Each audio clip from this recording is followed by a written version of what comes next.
The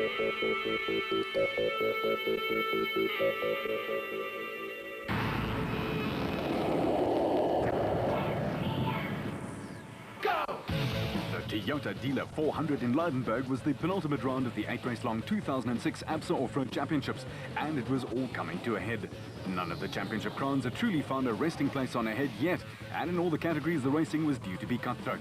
At Race HQ in the Mpumalanga town of Lydenburg, drivers shared their ink, friendliness and trained mechanics without previous experience. Cool and overcast conditions greeted the drivers for the prologue day in a town which has been a part of the off-road circuit for 4 years now, what with its mountainous surrounds, tough conditions and hospitable reputation. It's a town steeped in history, boasting national monuments and reminders of days of ox wagons and dusty streets, actually very much the same as the ones that the 65 teams would encounter on their way over 400 testing kilometers. On the racing front, the dice was on for supremacy in the special vehicle class, even though the Motorrad Stables racing ace Alfie Cox just had to assure a top 5 finish to clinch the championship, making it 26 national crowns in one or other form of the sport. As for Nissan, they were looking for a 5th overall win out of 7 in their 06 campaign. Their stalwart Hannes Grobler, on the brink of retirement last year, decided to give it a go again, and here he was in with a shot at his 4th title. Their main rivals Ford also had a fine season. Look, it's been a fantastic season for us. It really has. And in our wildest dreams, I've never thought we would have done so well with a new car. And yeah, we've got 2 events left. We're leading our class, which is fantastic. If someone told me at the beginning of the year 2 races to go would be leading our class, I would never have believed it. So we're in a close tussle. We're by no means out of the woods. It's very, very close. And we're in with a shot of winning the overall championship as well. Hannes, after we drop all our points, drop the events and that, he's got a 10-point lead on us. But we've seen what happened to Schumacher in the Formula 1. We've seen what happened to Nicky Hayden in the MotoGP. So who knows, it might even happen here. I don't know what's around the corner, but it's going to be a very exciting 2 races. It's a 2-horse race. There's no one that can beat us into 2nd or 1st place. So it's going to be exciting. Another former champion, Nissan's Duncan Foss, also in a super production class car, was ready to back up his stablemate to the hilt.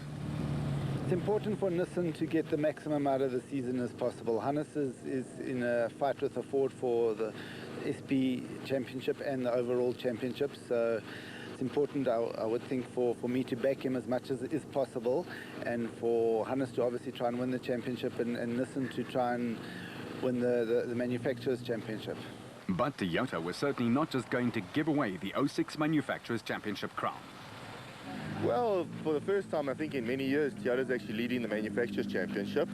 And we can see it in any other form of motorsport. The individual titles are obviously important to the drivers and co-driver, but I personally think in terms of the bigger scheme of things, the manufacturer's title for the manufacturer himself is the most important, because I think that demonstrates that your product as a product brand is the most successful in the sport, rather than an individual driver or an individual vehicle. So for us, it's very, very important, and I think very much our focus for the remaining 2 events of the season. So the host of the second to last race of 06 had set out their stall, and in several classes they were in with a shot. We're quite far ahead in the class at the moment, and we came out here to finish. That's our main motto, to go out and just finish, and if we finish well, then it's just a bonus. So, but I'm sure we'll do good. I'm sure the buckies, the preparation on the bucky was very good.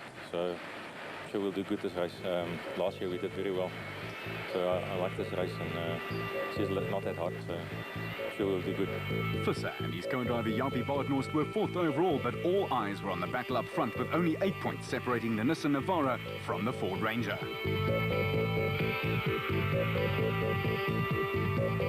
Go! In the special vehicle class, there were season-long battles that were coming to a head, and at the last preparations, teams were frantic to ensure that each car was in tip-top shape to bear the brunt of the bushveld and come through relatively unscathed. Motorrad have been dominant in 2006, even if team manager Evan Hutchison didn't think so. The diminutive man certainly drives a hard bargain. Our strategy from the beginning of the year was to take, obviously, 1st, 2nd and 3rd in the championship, and we were hoping for a couple of 1, 2, 3s at individual races. Obviously, that's a tall call, and we haven't managed to get a 1, 2, 3 at an event yet. We've had a couple of 1, 2 and 4s, and we have had some good results. In the championship at the moment, we're lying 1st, 2nd and 4th as well. I'm in 4th place, unfortunately. I've been the one that's had a few problems this year. So, yeah, and I think our first and second, there's no ways anybody can catch him. The winner is going to come out of either Brandon or Alfie. So, I suppose being in third, you expect no pressure, but I've got to make sure that I get past Terence. I think he's 5 or 6 points ahead of us. So I don't think that should be a problem, but I've got to make sure that we have 2 finishes, and then I'll just finish in front of Terence so that we can end up at the end of the year with an overall first, second and third for the team. Yeah. High standards, but then theirs is a well-run team with a tough championship contender right in there. No, I think with 2 races to go, sure, I've got 15-point lead, but certainly the pressure's not off. I mean, obviously I don't have to do the winning, but, you know, if I want to win the championship, I'd like to win at least one of the next 2 races that are coming. So going into this race, I think obviously look to see Brandon is my teammate, and he's the one that's also going for the championship. So I'm going to check what Brandon's doing, but we're going to give it, I think, is everything we can, and let's get this race over with, and then we can concentrate on what we're going to do when we go to Carnival City. So certainly not over. Sure, one hand is on the trophy, but they always say it's not over till the fat lady sings, and she's half singing at the moment, but it's off-road racing, and we know the car at the moment is fantastic. And I just think Motorrad and the team and Evan, what he's put together this year, I think it's just made everybody's eyes open, and I'm just can't be too happy to be in a team that's so professional like this, and to have a car that's absolutely unbelievable up until now. And I must be honest, I'm thoroughly enjoying the season. Well, if anyone could start off the lady, Alfie could certainly make her yodel. For Ernest Corbett, there was a championship waiting in Class B. Well, everyone else tells me that, but I don't want to get into that game of things. I just do one race at a time, have fun at it. If we win, it'll be great.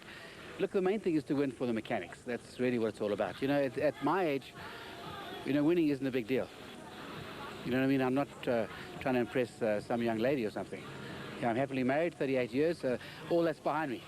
I just have fun. I'm sure Mrs. Corbett will be happy to hear that. Simple philosophy and effective too. For Richard Schilling, it's not quite cut and dried. Yeah, well, points not as good as I'd like them to be now. Look, Chris, my navigator's still in the lead. That's very important that we continue to score points to keep this lead for him so that he can become SA champ a second time. From a driver's point of view, well, not quite the way I'd like to win. I have a small chance, but I think I am relying on people breaking down. I think being a little bit of a toppy, we do come to race to win individual events. Yes, the championship's important. We're still going to have a lot of fun today, and I hope we can give those other guys in S1 a big carrot again. Go! But whether it was diced or sliced, the fruit salad was about to be cut. Cox at the top with a 15-point lead, but his teammate Brandon Harkis was ready to push him all the way for the championship. On to the prologue of the Toyota Dealer 400, and another crew had high hopes of a second victory was the Atlas Copco duo, Gary Bertelt and veteran Henry Costain, and they started off with a bang, clocking a lightning-fast 26 minutes and 21 seconds over the testing 32 kilometers or 20 miles of the prologue, which would determine the starting order for the next day's all-out racing. Hutchison and his co-Kim Bergman were also in a mean mood and let her rip from the get-go.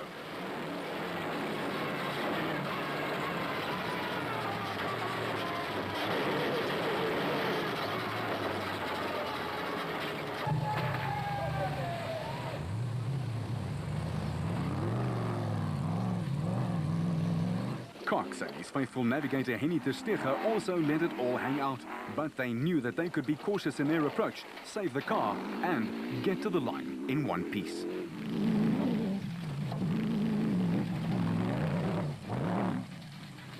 While his teammate Brandon Harkis, a winner in the opening leg of the series in the Cape with Mysultra 3 riding shotgun, proved that the Motorrad threesome would be tough to stop. However, just a few Ks later, Team Morale must have got a big slap when Harkis's big back with its Chevy engine decided that the gearbox didn't feel well, and it meant start penalties and waiting on the second day behind some slower traffic. Fourth in Class A, the Porsche engine Jimco, with Gerard du Plessis at the wheel and wife Kobie du Plessis navigating, impressed with its workmanlike performance, taking 7th overall, 81 seconds down, clocking a time of 27 minutes and 42 seconds.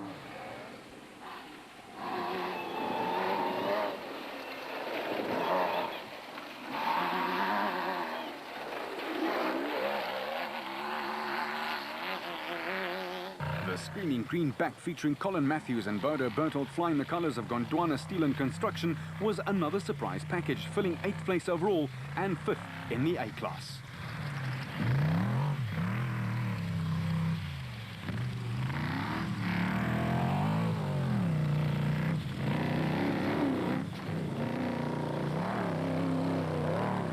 Clint Gibson and Michael Brown's absolute underwriting bat was 6th in Class A, and the big Chevy sounded like it was ready for a pounding on the way to the finish line. They were 2 minutes off the pace set by the Atlas Copco Porter at the top of the board.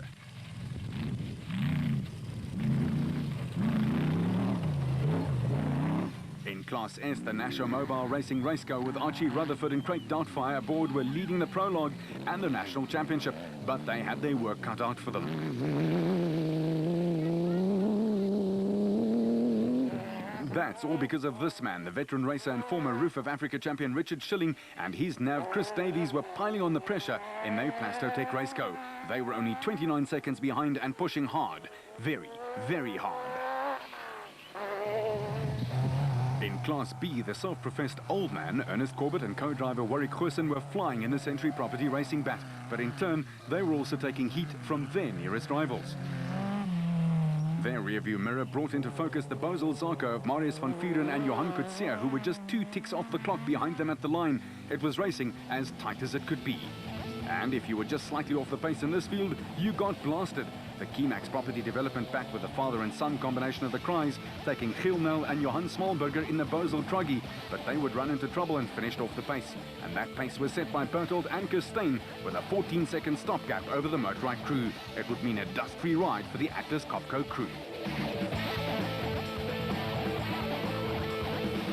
In the production car category, the SP class in its first full year on the roster was as tight as it could be as well. Grobler and his navigator, the mustachioed Francois Jordan, were impressive to say the least. They racked up a 27-minute and 15-second clocking on the tricky prologue route, which was a lot faster for the special cars, therefore pointing to the fact that the route would probably also suit the space frame vehicles better.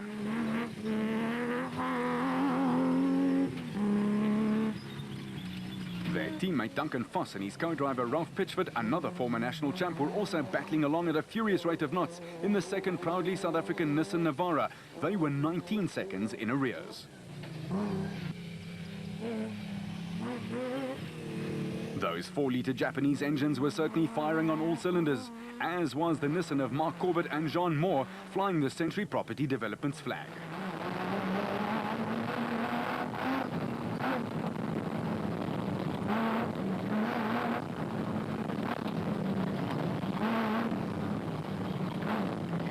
Even if they did wrong slot a little here.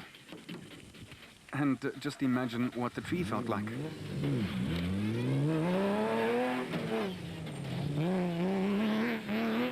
It wasn't a particularly auspicious start for the Ford SP Ranger with Woolridge and Kenny Schulthammer in it. They needed to put the pressure on, but in fact were 1 minute and 4 seconds off the pace. Not exactly making the right statement to the championship leader Grobler. For the Castrol Toyota duo of Mark Ronier and Chris Birkin, it was even worse. They were just not quick enough, but also tried to save the car for the long haul the next day.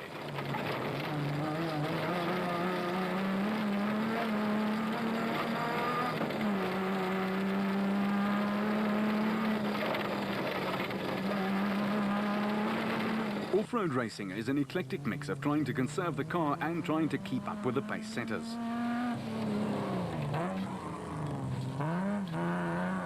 One of the reasons that the Toyota team are in front in the manufacturer's race is this crew. Chris Visser and Jaapie Badenhorst in the Tyco Trucks colours. They've been consistent and were leading Class D with a 2.7 engine capacity going well.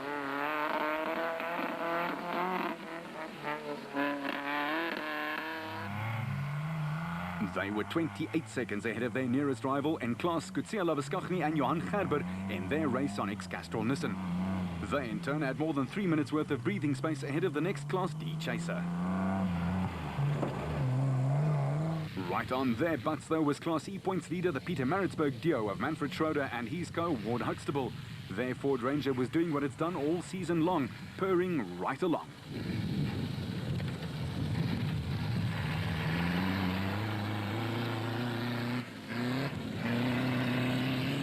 They had exactly 70 seconds on their nearest competition in Class D, Yuri and Andre Duplessis in the BB Auto Nissan.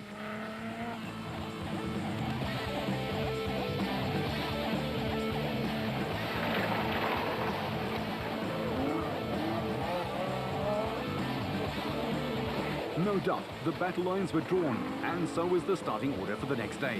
Krobler and Jordan would lead off the production car class, but they would start in the dust of 3 specials. Berthold and Houghton had to settle for 6th in the end. Vehicle and asset finance from ABSA. Going the extra mile to get you finance. Finance from ABSA. Going off the beaten track to find solutions. Round 7 of the ABSA Off-Road Championship continues, and it was all new for Mark Corbett in the Nissan Navara. Our car at the moment is in Dubai. We leave on Monday to go and race it there at the UAE Desert Challenge, which is going to be something completely different for us. But at the moment we're in a new Nissan that Nissan have just built to go to Dakar this year for Gregoire de Mavius, and it went very well. I think it's a testament to how strong these Nissans are. First time out the blocks, it was only finished yesterday, and we managed to be the 2nd fastest SP. I think we actually tie 2nd and 3rd with Duncan Foss, which is great for us. I think it's great for Nissan to be 1, 2, 3 at this stage on the grid. Indeed, it was. On the other side, for Toyota's Bevan Berthold, it was a tough day at the office. It was very rough out there, a lot of contours and down into valleys, up again, high-speed stuff. But I think we will start in the top 5 or 6. And from there we'll make our way through the field tomorrow. It will be nice.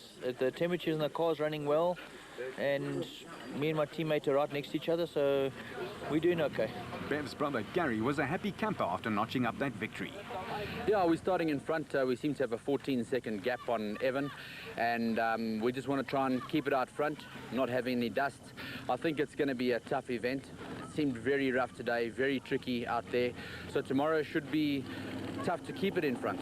For Naim Mosaji, it was a matter of keeping things under control. We're working on it. It was quite rough today, but we tried to take it a bit easy. We wanted to get through the prologue without problems, which we always seem to have. So we weren't going out full pace, but we were trying to keep a good pace. So I think we'll probably start in the top 20 or that region, and then we look for a good chase for tomorrow to get to the front order and hopefully keep it on the road, because it's quite rough, very rough.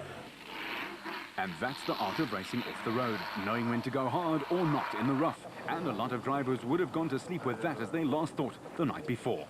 Whatever they would have dreamt about, it would have included a good weather day. What they got was a cloudy, overcast one with a promise of rain. At the start in the town centre, there was the normal feverish activity as crews, drivers and navigators used nervous energy to set things that really actually didn't need setting again. For Ford, it was a power struggle of note. It went okay. We had no problems. We certainly didn't set the world alight. Unfortunately, we lost a minute to the Nissans. I think they got a little bit more power than us in places, and we just weren't quite on it. But in saying that, we're in 10th position today, 4th in the production. So it's a long day. I think there's some surprises waiting for us over the hills with the rain. Unfortunately, we've got a couple of frames to get past to get back at our competition, and we've also got Mark Corbett in there, and the other Nissan, which doesn't help our championship too much. So it's important that we try and get as close to Hannes, if possible, past Hannes as soon as possible. But it hadn't been done a lot in the 06 season. Getting past Hannes, that is. Did he get any shut-eye? We wanted to know. No, we were all fine. I was reading my Weg magazine from 2 o'clock to 3 o'clock, but I slept again, and yeah, we had a good night's rest, and we're looking forward to the race today.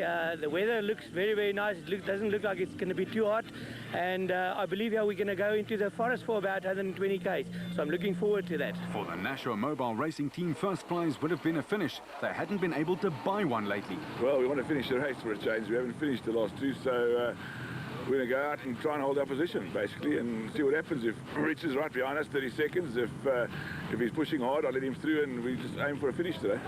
A thought that was uppermost in most racing minds for the tough Toyota Dealer 400 in Lydenburg. And how would the wet weather affect things? Another burning question in the minds of team managers. For the large crowd that had come out, well, they were just expecting to see fireworks. And that's just what they got. Berthold and Costain. Slightly over-eager at the first corner, and Gary had to employ reverse gear, exactly 200 meters into the first K. Motorite's Hutchison and Bergman gunned it from the word go and were impressive on the black stuff.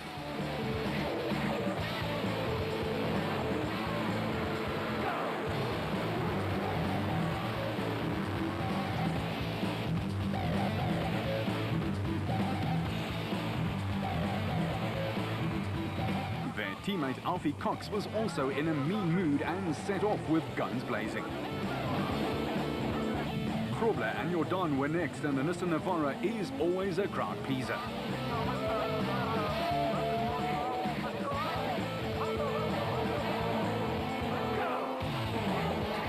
Voss and the quietly spoken Pitchford were 19 seconds down on their teammate, with Corbett and Moore accredited with the time just a half a second slower in the prologue. These boys meant business.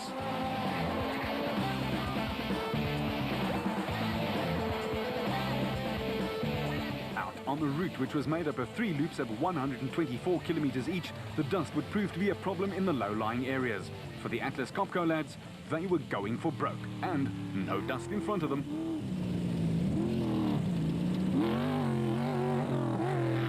Hutchison and Bergman were starting on a cautious note, but were at the same time trying to keep contact.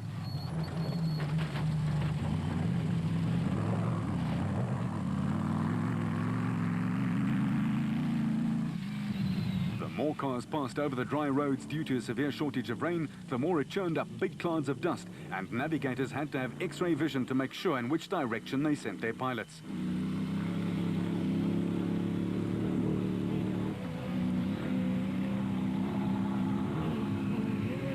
In just a few kilometers, Krobler and Jordan had picked up 15 seconds on Cox and was narrowing the gap.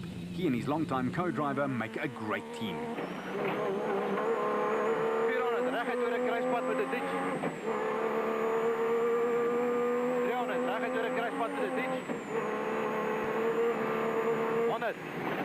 Met de dik. 200, half and right. 100, half and right.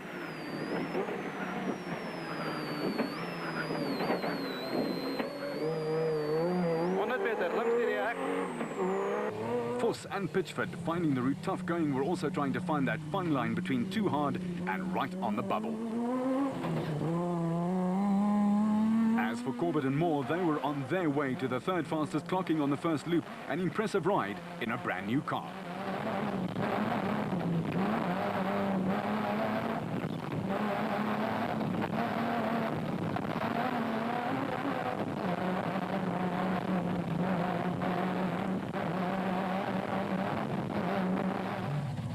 Gibson and Brown were ever present and were steadily closing a few gaps of their own. The Ford Dio, Woolridge and Schulthammer looked like they too had thrown caution to the wind, but they would inevitably pay the price. They broke a drive shaft and had to make do with two-wheel drive, losing oodles of time. The dust was almost unmanageable at times, and already cars were stricken on the side, out for the count.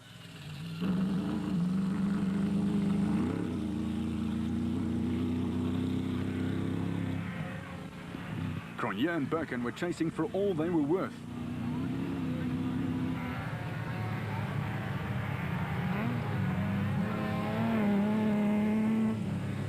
While the Total Motorsport Porter of Shamir Variawa and VZ van Sale had picked up a little bit of ground.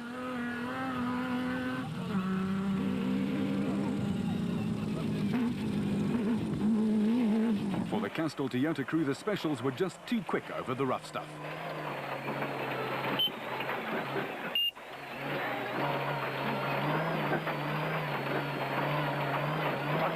Yeah. You're going to get stuck behind him. I think on this piece over here with all these jumps, they're going to walk us a distance. That's where he caught up to us on this uphill piece.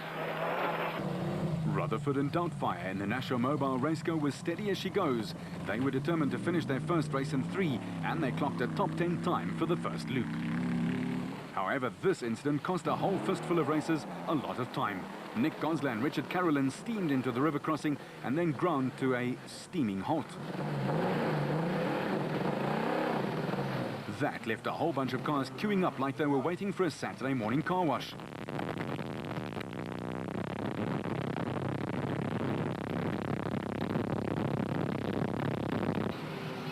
Hamish and Alistair Stubbs did what any self-respecting Joburg driver would have done. got impatient, but there was no way past.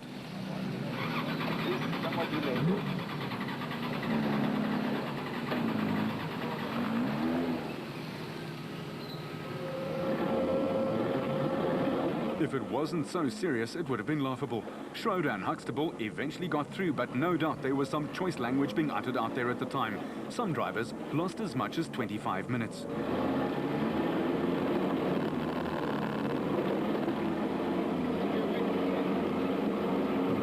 Berthold and Costain knew nothing about it, and nor did they care. They were steaming toward day's fastest clocking on loop 1 of 1 hour and 49 minutes, and that gave them some daylight to play with. Cox and Tersteger were on a mission themselves and were only 60-odd seconds back of the Copco team, and with a cautious approach, it looked like he was heading for the championship.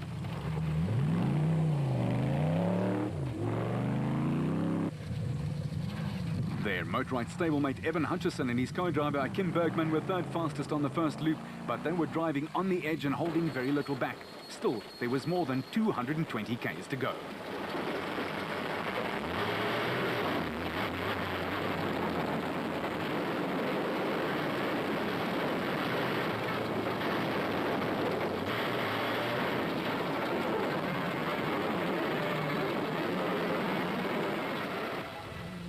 The fire engine red Nissan of Grobler was setting the pace in the production car class, but his teammate Foss was certainly closing the gap, and the race was on.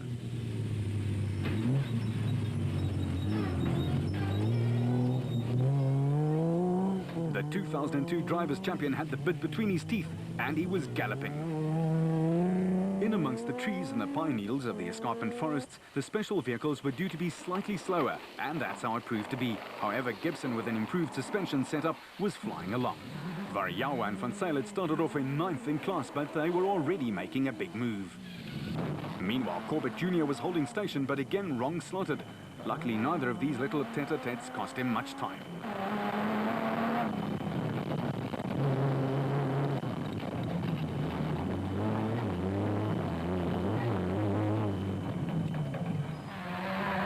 Cronje and Birkin were due to challenge after taking a while to sort out small problems with the car in the early part of the season. However, the trend continued. A sump bolt dented the steering rack, and they lost power steering. The Super Pave back with Robert and Gareth Walker aboard was enjoying a unique experience. Driver swaps with every loop. This time it was Rob at the helm. The forests and its low-lying mist at least meant that the dust was a forgotten factor, but not for long. The Ratsabat of Nandis Alberts and Colin Hunter reveled in the conditions. While the Duplessis and their Jimco had dropped a few places from 4th down to 6th.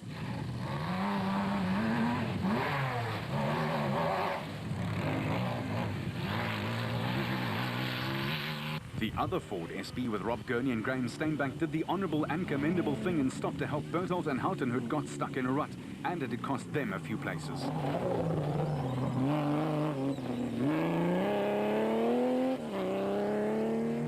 And as the Castrol Toyota tried to make its way out, the starter motor had packed up in the process. Off-road racing's kinky sense of humour at play yet again.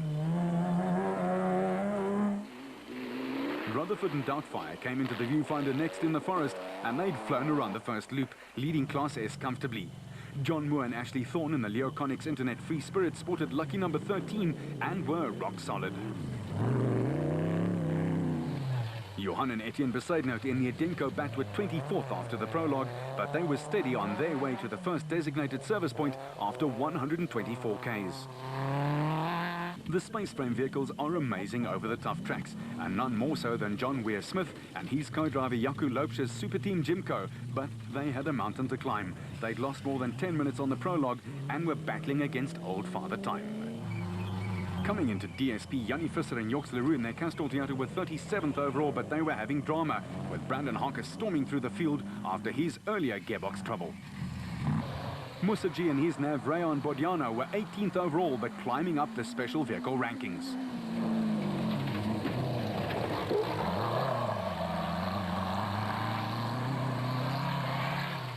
In Class B, it was still the happily married man Ernest Corbett and his son-in-law Warwick Goosen who were leading with a little help from a photographer and fan. They took the right turn. Back at DSP, though, it was Gary Bertolt who got there first, clocking a super fast time. The Atlas Copco crew were, understandably, very happy. Yeah, I think we're just maintaining a good pace. That's the aim for today. We're keeping it on the road. We're not making mistakes, and just keep a consistent pace. Fortunately, we've got no dust, which gives us an advantage, so we want to keep it like that. Going into the forest, strategy from here in?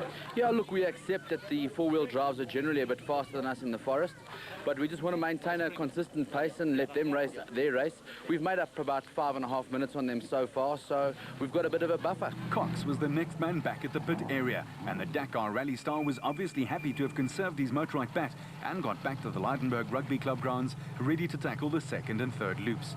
His teammate and manager Hutchison with Koa Kim Bergman was next to appear, making it a very solid showing for the team with a black and silver livery. We're having a really fantastic day, and I'm just saving the car, and you know, today is the most important day for me, man. It's possible to win the championship today, and you know, I've got to just use my head and not damage the car, and it's an absolute fantastic race. The marking's unbelievable. We haven't made a mistake all day, and honestly, it's I must be honest that coming to this race once again from doing the 1,000 last year, you know, we had the big race last year. It's great to be back here, and I think it's one of the nicest races that we have on the calendar. Gibson and Brown were next in the big absolute bat, and they were very eager to have a few small things set up in their 15-minute DSP break. But the big surprise of Loop 1 came when Voss pitched up before Krobler did. The Nissan man recorded a 1 hour and 55-minute clocking to finish ahead of his more illustrious teammate. Hannes had a problem about 20 k's out with his power steering, so yeah, we had to be stopped and asked him, and we couldn't help him, so we went past him, yeah. And strategy from here on in, terrain may be more suitable to the four-wheel drives now? I hope so. We've got the forest section coming up. We've just been passed by one of the space frames, which we need to try and get ahead of before the forest, because we should be quicker than them there. So I hope we can, because then we can probably catch the frames in front of us, if we can get a free run through the forest. While the Nissan crew worked frantically at trying to correct the damage in their pen, it was more of the same for Mark Grenier in the Toyota enclosure. Up until when we had the power steering problem, the car was going fantastically well. We had a clean run. We just picked our way through the rocks and through the rough and just took it easy. And yeah, it seemed to have paid off. We see a lot of bystanders next to the road. Guys are obviously pushing too hard. On the forest section, you will most probably be able to really make up a lot of time. Yeah, I was really looking forward to the forestry stages because that's sort of my forte. But unfortunately, yeah, let's see how the lateness goes. And it cost the young track star. For Ford, it was rough. It's a lot rougher than I thought it was, but this Ford Ranger is amazing. We're just hammering it, and it is taking everything that we can throw at it. It's absolutely amazing. Strategy from here on in? We're just going to keep as it is. We're not thrashing the car too much, and we're just keeping it fairly tidy, but we're just going to carry on with that. Same strategy. For the Toyotas, it was also hard going. It's very rough out there, and we seem to be a lot quicker than the Ford in the rough, which is nice.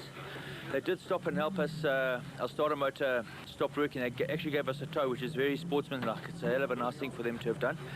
And now we've just got to keep going, keep a nice pace, try come in second or third, you know. Further back, there was the usual frantic scramble to repair what the drivers had done to the cars. And spare a thought for those tireless mechanics who repair and then repair some more. Some drivers were worried about their hair, while others just wanted a last word. Hello. And the rest of them just went about their business. In the Ford camp, there was some refitting to do. Woolridge and Schultheimer had broken an output shaft on the front differential, and it gave them a bad limp.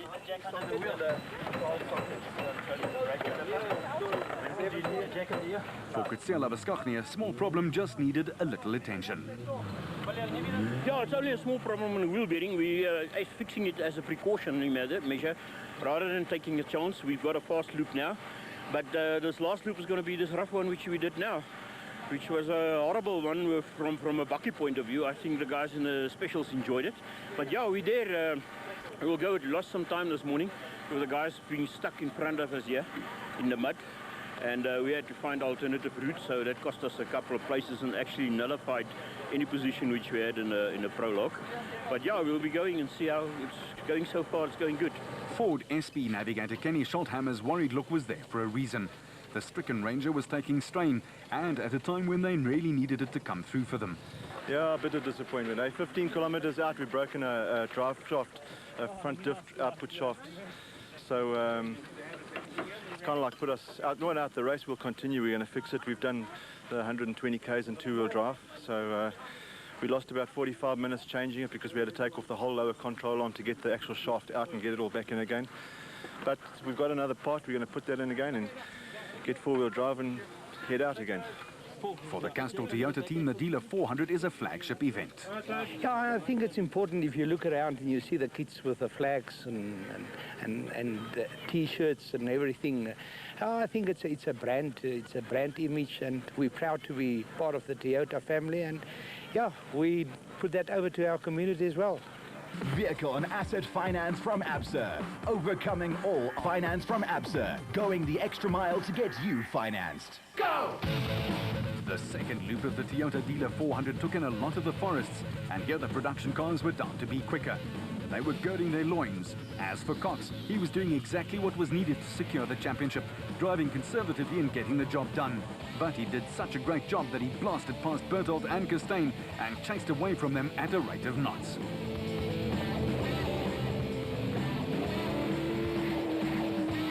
The contours in amongst the paper plantations and forests were fine for the space frame cars and allowed them to build up quite a head of steam.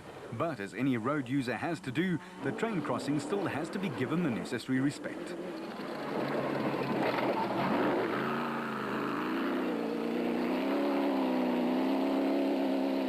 Voss and Pitchford, who happens to be the defending co-drivers champion, were turning the screws and streaking away from the rest of the buckies, as the drivers call them. They were about 30 seconds ahead of teammate Grobler and going well.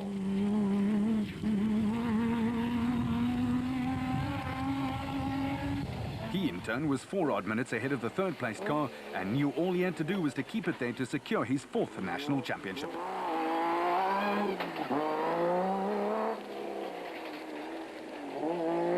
The rain had settled the dust quite considerably, yet the temperatures weren't climbing that heavily either.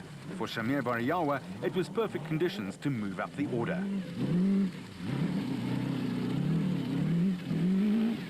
For Corbett and Moore, they were doing a fabulous job with a car that they had only taken delivery of the day before.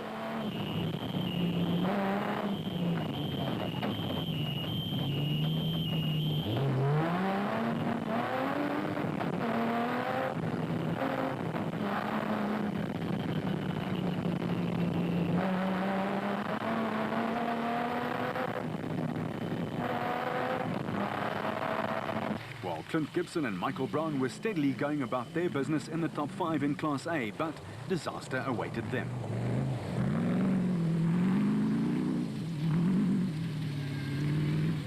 And a mini disaster awaited Mark Corbett on top of the mountain.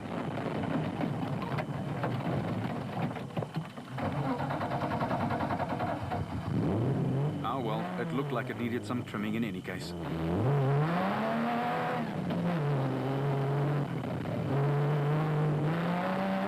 Further back, Nardis Alberts in the Rapsa Bat was going at it hammer and tongs, reveling in the good driver's conditions.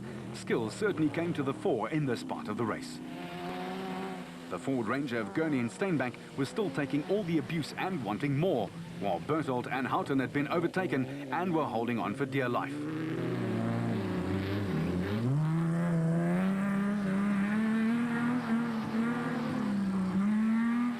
The Superpave crew, the Walks, were also slowly inching their way up the order after starting off in 23rd place.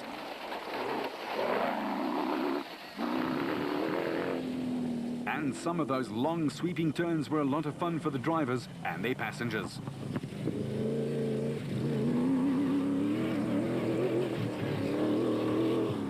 Brandon Harkis and Marcel Trethouille had made a storming run after their disappointing prologue, but then had a fought 25 k's from DSP, which cost them dearly. 4 minutes, and that dropped them back significantly again. Nick Gosler and Richard Carolyn were still trying to recover from their stuck-in-the-river escapade, and certainly wasn't at the top of a whole lot of drivers' Christmas card lists. while Karl-Heinz Solwald tested his brakes at the train crossing, as well as our cameraman's bravery. The Edenko bat of the Besaidnoids was also inching its way up the order. They started off 24th overall, but were up into the top 15 and still climbing. The De Bruins, Hichu and Jaap were looking for their second consecutive win in Class D, and the way they'd moved up, it seemed like a distinct possibility.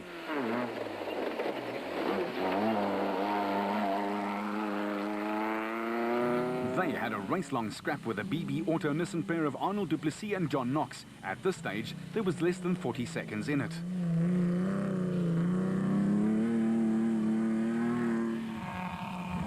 The sight of the Rubicon Toyota streaking along warmed the cockles of the Toyota fans' hearts as George and Sharon Barkhuizen came rushing by, still looking for their maiden national championship victory in Class E. In the same class, it was the ever-smooth KZN crew of Manfred Schroeder and Ward Huxtable who knew they just had to keep it on the road to clinch the championship. They were firmly ensconced in second place after 4 wins earlier this season. Back at DSP, a delighted Motorite crew hailed hello to the incumbent champion Alfie Cox, who had stormed into first place on the second loop, but there was still 1/3 of the job left to do. But we'll have to fill the fluid and good. Yeah, it's completely empty. And the Atlas Copco crew was right on their tail. There was very little to do to a vehicle that was superbly prepared. In the Nissan Pound, there was the usual effectiveness at work, with Voss in the lead by just a few seconds. Cox left on his last loop, but Berthold and Kirstein had already gone, out of turn, and in the lead again by about 4 minutes. This would turn the whole event on its head.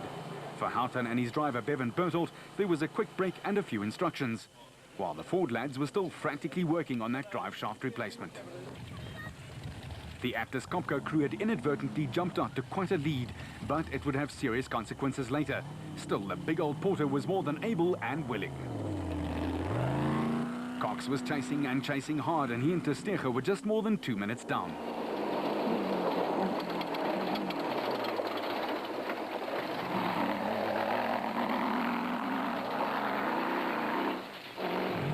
While Hutchison and Bergman were in turn just a few ticks behind the 25-time national champion Cox. Voss and Pitchford were gunning for the 36th victory of the Nissan brand in the last 47 outings for the Japanese motor manufacturing giant, and they looked set for it too.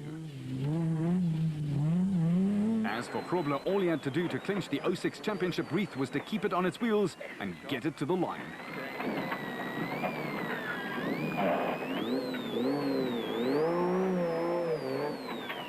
Hierdie kant.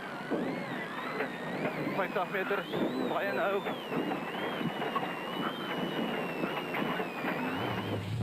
The Century Property Developments Nissan with Mark Corbett at the wheel was still going exceptionally well, and he clocked the fastest time for this, the final loop, stopping the clocks at 1 hour and 53 minutes. Vari Yawa had himself shot up the order, and having started in 14th after the prologue, was up into 7th and 4th in class. A great drive by a talented young man.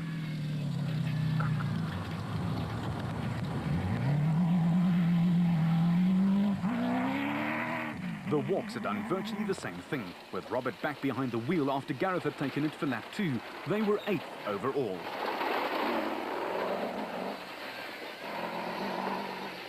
The Castrol Toyota, featuring Bevan Berthold and Robin Houghton, had suffered a puncture, and then their starter motor gave up the ghost too. Still, they were up into 4th in the SP class.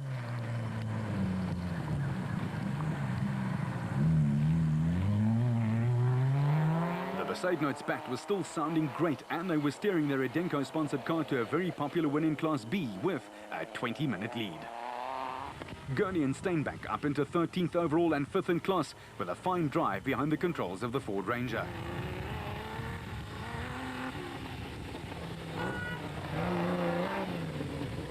But they couldn't relax for a second, as the De Bruins were threatening to overtake them, just about 20 seconds down and chasing as hard as they could.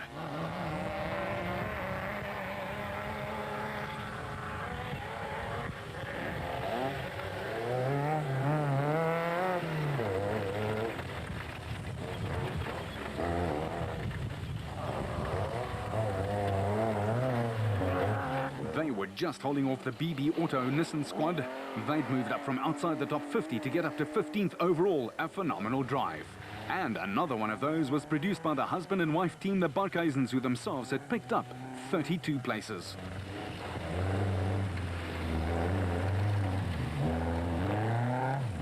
While Schroeder did just what he needed and expected to do to clinch the E-Championship, a second consecutive national crown for the quietly spoken driver. The old warhorse Richard Schilling is the reigning Class S champion, and his co-driver Chris Davies clinched the Navigator's title with this performance. They were on their way to a hard-earned win in class.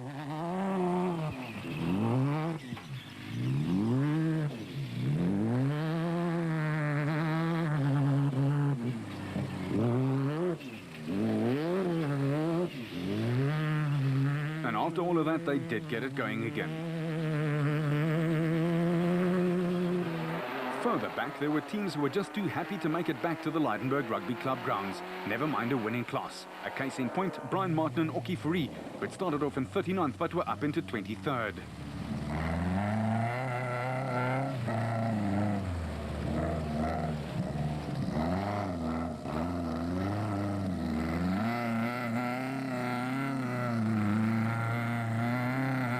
Musaji and Borhania could hardly contain their excitement, and now the farmer finally knows who did that to his fence. Sorry, lads.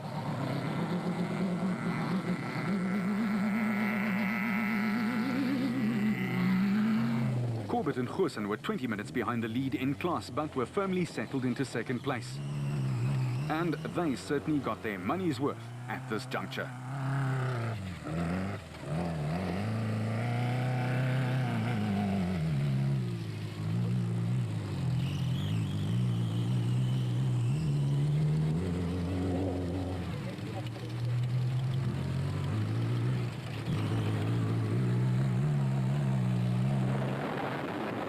Woolridge and Schulthammer, it was a tale of woe.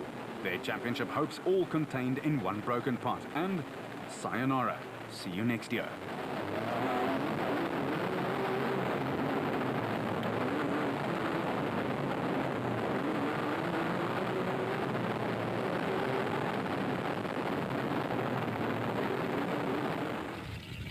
Multiple former Class B champion Gil Nel and Johan Smallberger in the Bosel Truggy, there was a third place in Class B after a solid performance.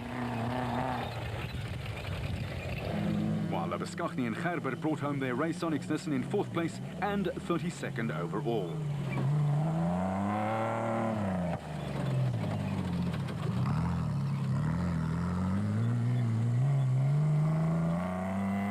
Mark and Stuart Moffat guided their Bosel Toyota to a finish time of just less than 8 hours for a 5th place in Class E.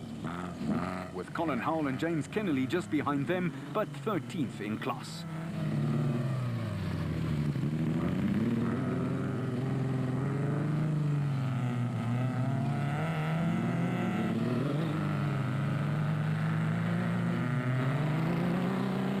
At the finish line, though, it was the Atlas Copco of Gary Berthold and Henry Costain who came home first.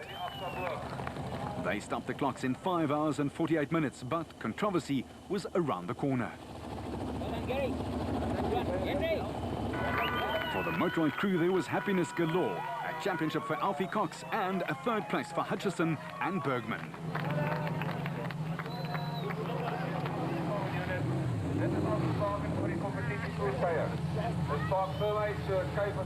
The champagne popped and Berthold celebrated his 2nd win of the 2006 season with veteran Costain at his side. But the look on the faces of the Motorrad team said it all. An objection was on the way. The Atlas Copco Porter really made a huge difference out there in the rough. We were not very quick in the forest. We moved over, let Alfie go with bad tyres, and the traction wasn't very good. But we knew we'd catch them on this last loop, which was rough and perfectly designed for this car. So thanks to great navigation from Henry, and thanks to a wonderful Atlas Copco Porter, we brought it home first. I had the easy job. My mechanic Dennis, he did a fantastic job, so yeah, thanks very much. Check his card, he knows what time he should go out. But did he go out before you? Yes. And then they've taken the turn back off again. Cox's reaction confirmed it, but the 26th title eased the immediate pain of the confusion and objection. Yeah, look, it's been a fantastic. I've just had fun the whole day. I mean, obviously I'm looking for the championship. which we've actually clinched today. And I mean, to go into the last race, really have won the championship. I mean, for me, it's been a great, you know, moving to 4 wheels and winning 2 championships now, both in the special and in the production. But today has been an exceptional day. Gary's been a hard customer, Evan's been also good, and I've just been saving the car, and it's just come all the way to me, and yeah, I'm happy. Voss clocked 6 hours, 1 minute and 54 seconds for the win in the production car class, making it 5 out of 7 wins for the Nissan squad in the year 2006. But the Hannes Grobler-Francois Jordan combination were just a few ticks off the watch behind them. Grobler brought home the bacon and the championship in 2nd place.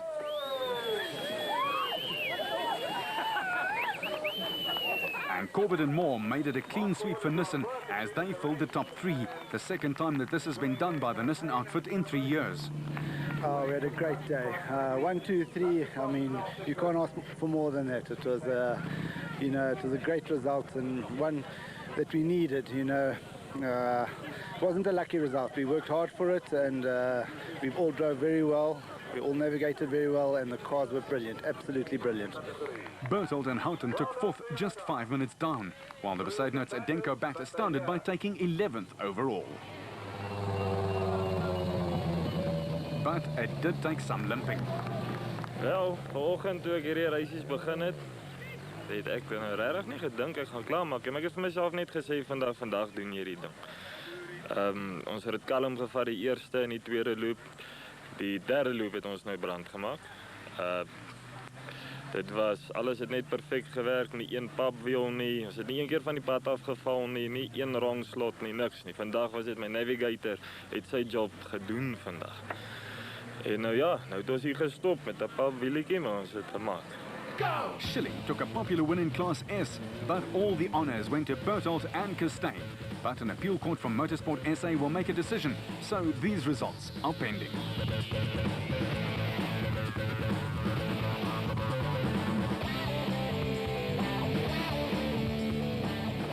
For the delighted De Brains, a sub-7-hour clocking meant a win in Class D. Ons het gister bad luck gehad, ons het 'n papwiel gehad op die roundhouse. En vandag het alles vir ons mooi geloop. Ek kon nie glo ons is hier en ons is voor nie. Ons kon nie vir beter gevra het nie. Hopelijk is ons bad luck tot die eind en nou moet ons net vorentoe. Nou moet ons net die wenne vat.